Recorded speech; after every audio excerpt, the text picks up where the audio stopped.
Hai semua, di Kanada terdapat tambang bawah tanah yang terdalam di dunia. Kedalamannya ini mencapai ribuan meter di bawah tanah.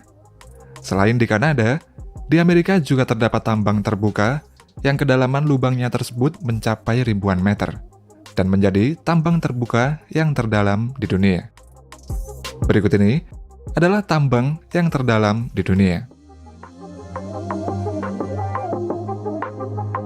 Tambang Kitt yang disebut juga dengan Kitt Creek merupakan sebuah pertambangan base metal atau logam dasar yang terletak di sebelah utara dari kota Timmins, Ontario, Kanada.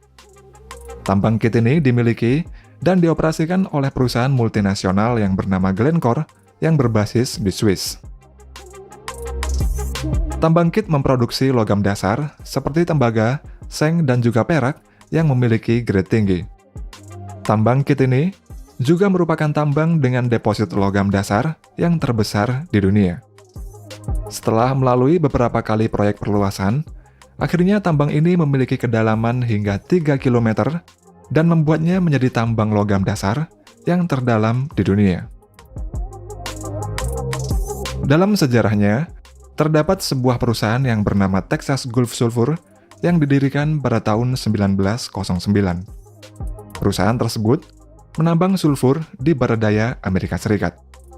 Namun pada tahun 1950-an, tambang tersebut menghadapi masa sulit karena deposit sulfur yang ditambang menurun drastis. Dan setelah itu, perusahaan Texas Gulf Sulfur ini mencari tempat deposit sulfur hingga sampai ke Kanada. Selanjutnya pada 1963 dan 1964, seorang ahli geologi menggali dan mengambil sampel di area yang terletak 22 km dari kota Timmins di Kanada. Setelah sampel dianalisa, ternyata area tersebut merupakan area dengan deposit biji sulfida yang terbesar di dunia. Deposit biji sulfida adalah sebuah tipe endapan yang terdiri dari tembaga, seng, dan lain-lain yang berasal dari kejadian hidrotermal vulkanik. Kemudian tahun 1966, penambangan tembaga, seng, dan perak mulai dilakukan di area tersebut. Dan tambang tersebut diberi nama dengan tambang Kitt Creek. Pada awalnya, tambang Kitt ini merupakan tambang open pit atau tambang terbuka yang kemudian beralih menjadi tambang bawah tanah pada tahun 1972. Untuk meningkatkan hasil produksinya, tambang Kitt ini mengalami beberapa kali proyek perluasan dengan memperdalam kedalaman tambang Kitt. Proyek perluasan tambang Kitt ini dimulai sejak tahun 1972, dan proyek perluasan ini diberi nama sendiri-sendiri seperti Mine 1, Mine 2, Mine 3, dan Mine D. Setiap kali tambang ini diperluas, kedalaman tambang ini menjadi semakin dalam hingga akhirnya kedalamannya mencapai 3 km. Biaya proyek perluasan tambang ini juga sangatlah besar.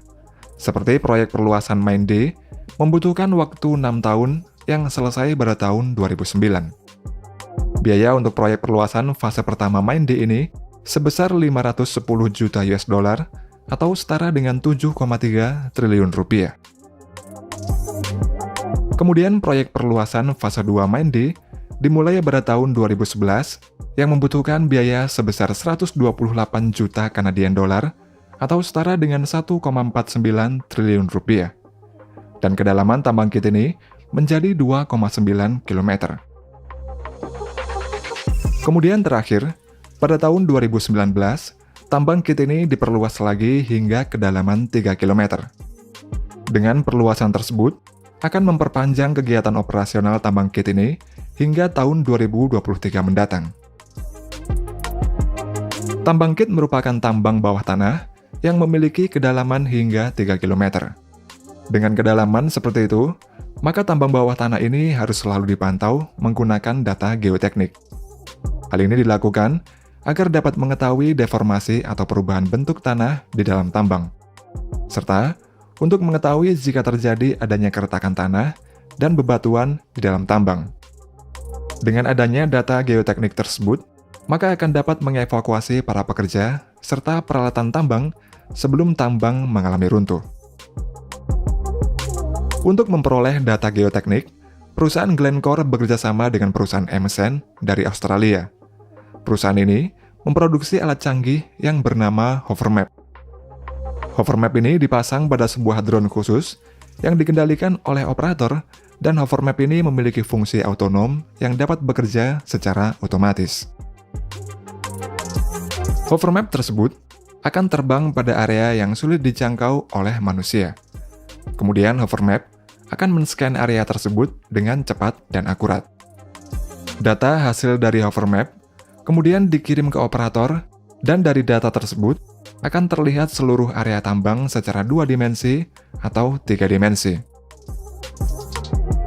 Dari data tersebut akan terlihat semua struktur geologis dari tambang bawah tanah secara detail, sehingga pemilik tambang dapat menyusun rencana serta mengambil keputusan dengan cepat dalam mengolah tambang tersebut.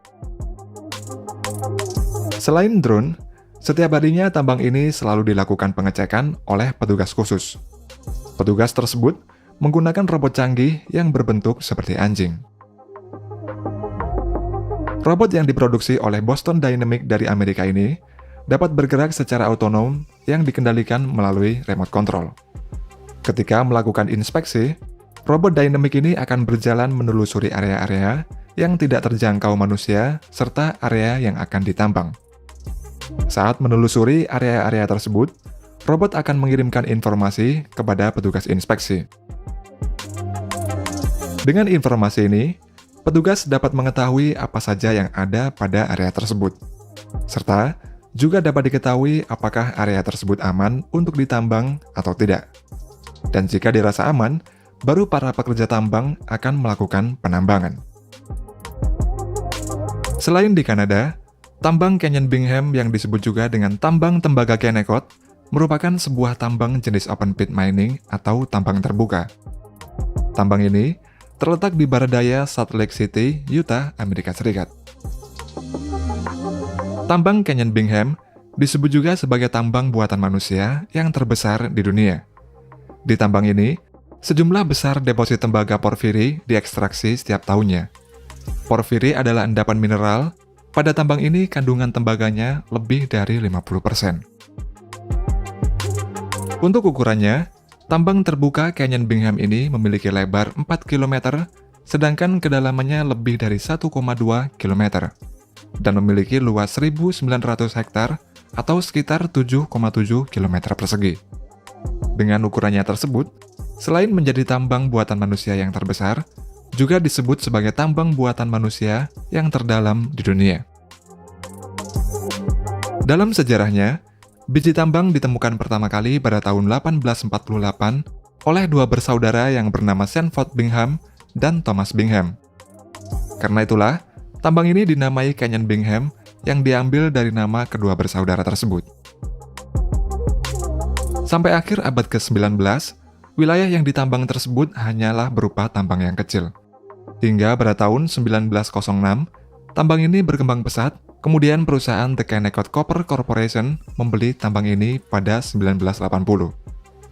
Dan pada 1989, perusahaan Rio Tinto Group membeli tambang tembaga ini. Sejak penggalian berskala besar yang dimulai pada awal tahun 1900-an, tambang Canyon Bingham ini telah memproduksi tembaga lebih dari 19 juta ton. Jumlah tersebut sangatlah banyak dibanding tambang tembaga manapun di dunia ini. Selain tembaga, tambang ini setiap tahunnya juga memperoleh sekitar 400.000 ons emas serta 4 juta ons perak. Dan melalui berbagai operasi penambangannya, tembaga yang diproduksi oleh tambang ini dapat menyediakan hampir seperempat dari kebutuhan tembaga Amerika Serikat.